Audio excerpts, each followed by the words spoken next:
Chazak u'baruch. Chazak u'baruch. So, the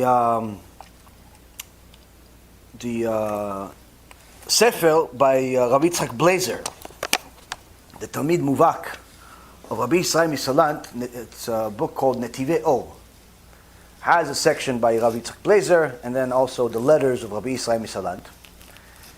And in there, there's a very extraordinary, mamash, sweet tshuva to a big question about how do you rectify Chilul Hashem. When the Gemara says to rectify Chilul Hashem, desecrating Hashem's name, begins a death. Why? Because the damage that comes from Chilul Hashem, there's nothing that's enough. That's enough for you to do to fix it.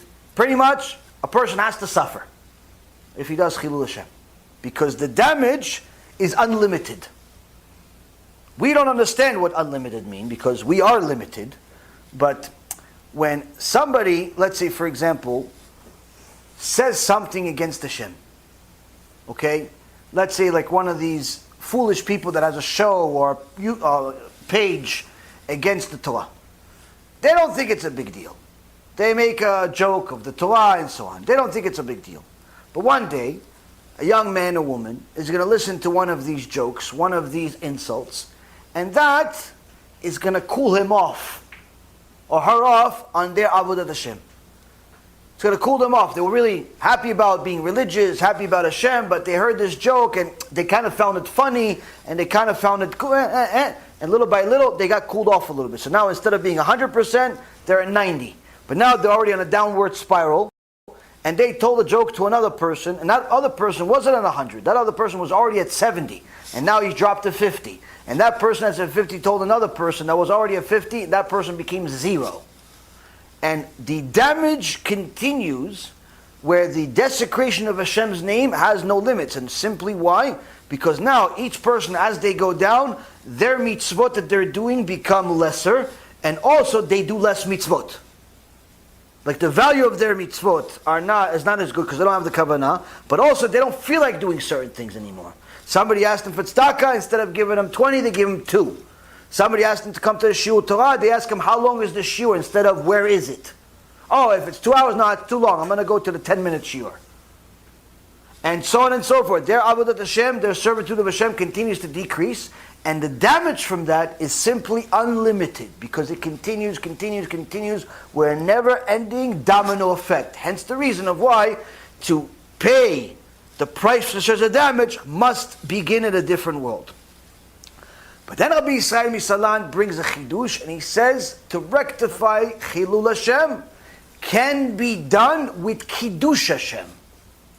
Why can it be done with Kiddush Hashem? Because Kiddush Hashem also has an unlimited capacity, unlimited effect. So much so that a single act of a person could literally change the lives of countless people. And I'll show you how. Maybe about 5 or so years ago, give or take, a story became publicized where there was a religious Jew in Eretz Yisrael. His car broke down on the road and he didn't notice, but he ran out of gas. So he was in the middle of the desert somewhere. He had to get out of his car, take one of these gallon tanks, and walk to the nearest gas station. Walked, and he got to it. And as he walked, in the scorching heat, about to fill up gas, he saw a huge billboard on the gas station saying, "Open 24/7. He quickly turned around and left. Continued walking, and after a little while of walking, somebody pulled over next to him with an American accent, said, "How can I help you?" In Hebrew, obviously. "Where are you going?" "It's hot." You okay? He said, no, my car broke down. I need to walk to the nearest gas station. It's okay, hop in, I'll take you. So, you start driving. He says, you know that there was a gas station back there. He says, yeah, but I didn't want to fill up gas over there. He said, why not? He says, because they're mechalel Shabbat. He said, what do you mean? What is that? He says, they work on Shabbat. They have a sign on the gas station, open 24/7. He says, why do you care?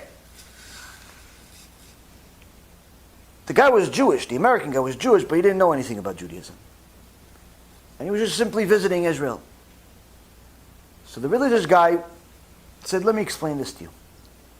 If somebody made a billboard, and on the billboard, he wrote all types of insults on your father, about your father. Your father is horrible, your father is terrible, your father is this, all types of things against him. Would you go do business with him? What business? I'll burn the place. Okay.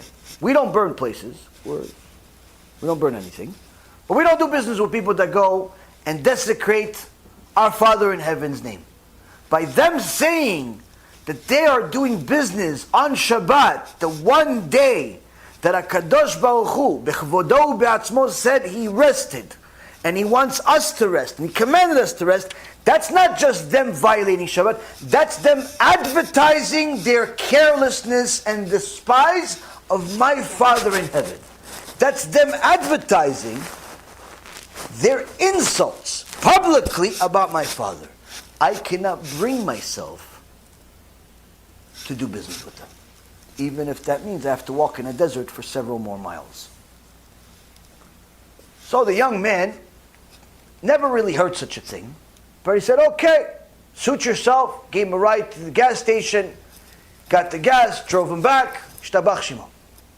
At the end of the meeting, exchanged his number, said if you're ever in America, come pass by. If you're ever in Israel, you want to come for Shabbat, pass by. But nothing happened.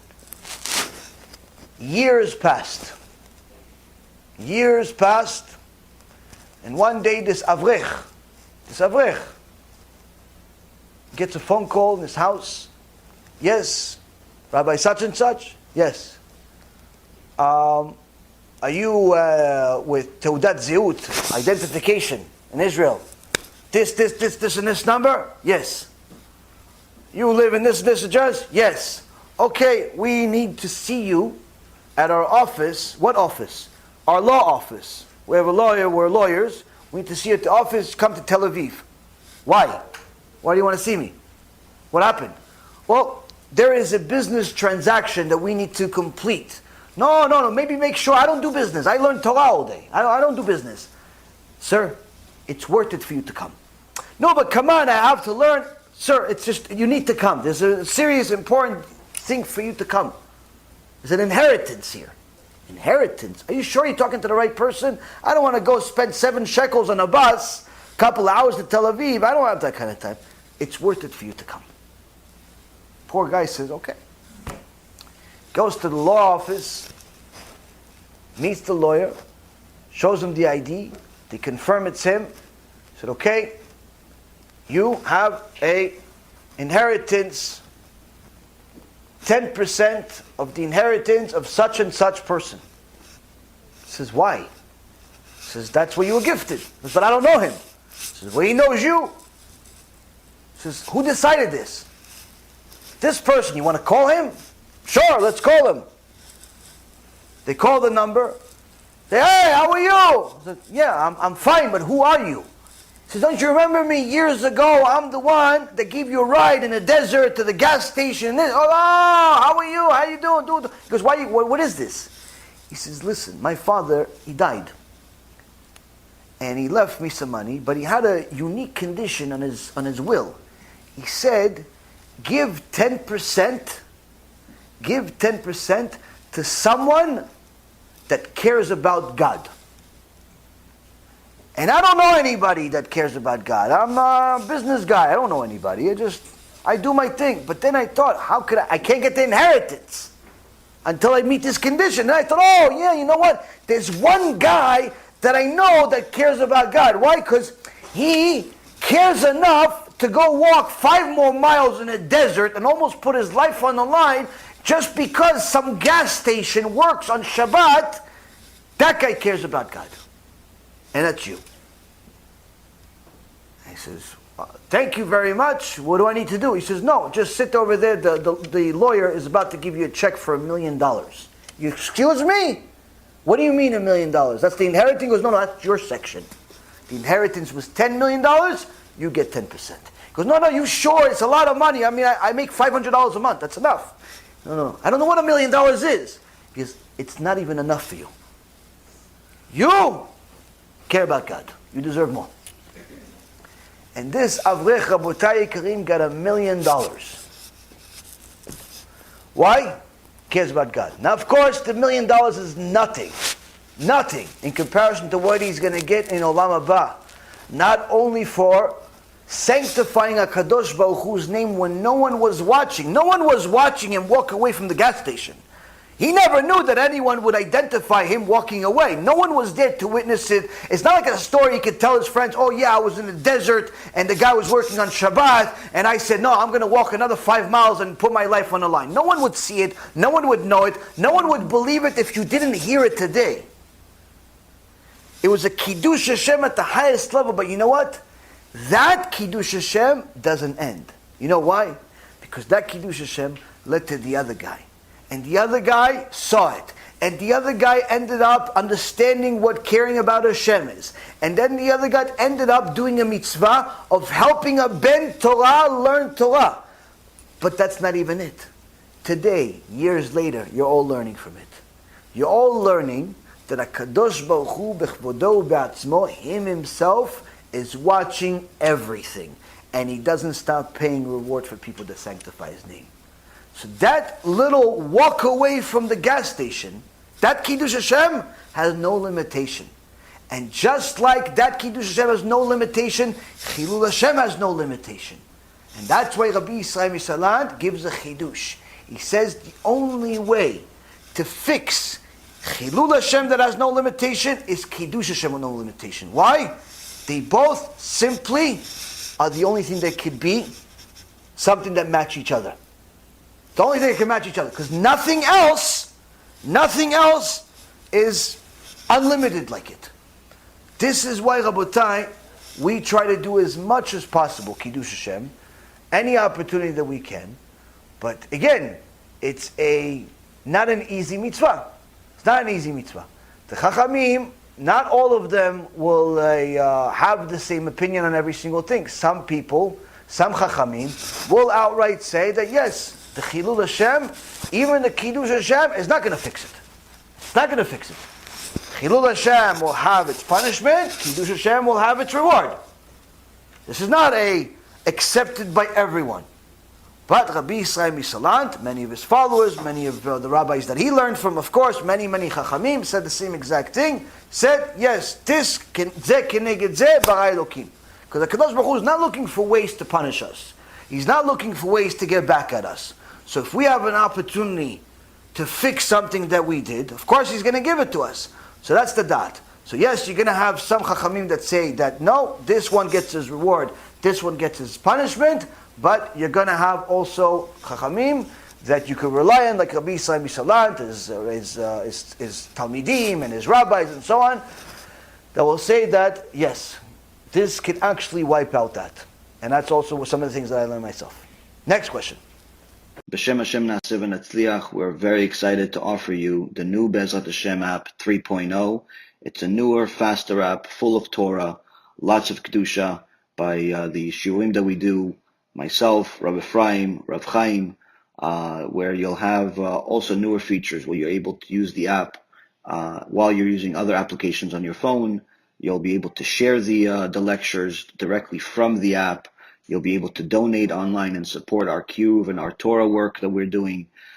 And the most exciting feature is that you'll be able to actually ask questions directly on the app and get answers from the rabbis directly from the app. This is something unprecedented, and Baruch Hashem will be able to offer it. Thank you again for all of your support. Check it out. Make sure you have the kosher Torah that will re-energize your neshama each and every single day. Kol tu b'chava tzlacha.